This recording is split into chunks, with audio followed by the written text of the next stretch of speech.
Mas emotional talaga yung mga lalaki sa babae. Alam mo bakit? Kasi kung nag-away yung babae sa babae, pinag-uusapan daw talaga nila yun. As in, yung matagal yung tampuhan. Pero pag nagkaayusan na, Ina-address nila. ayos na forever yan. Sa Ah. lalaki kasi, sabi nila, like, ganito mag-sorry yung lalaki. Para kasing tanga eh. Oo nga. ganun mag-sorry yung mga lalaki eh. So I think, hindi ko alam kung healthy na mas, kunwari nag-away yung mga lalaki, okay na tayo dito. Without even actually acknowledging the beef.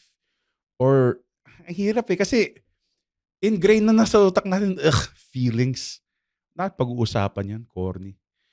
Pero kung may kausap ka namang babae, sobrang open mo about feelings, di ba? Kasi you wanna get laid, pare. Feeling ko ano rin kasi, parang dinodraw din nila yun out of you. Kasi ito generalization lang to. Dito. Yun nga, hindi talaga marunong makipag-usap sa feelings ng lalaki, lalo na kung... boring. Hindi naman sa boring, pero feeling mo rin kasi ano ka. Like, hindi ka dapat... Like, hindi mo dapat nararamdaman to. So, lalaki ako eh. Like, diba? Pero pag babae kausap mo na sobrang, like, lalo na may kausap kang person na sobrang in touch with their feelings. Tapos kinausap ka lang niya ng normal ng ganun. Tapos unti-unti ka rin naman mag-open up eh. Oo, yes.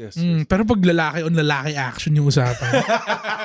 Parang may dalawang walls eh. Tapos nagpipik lang kayo. Okay lang? Parang,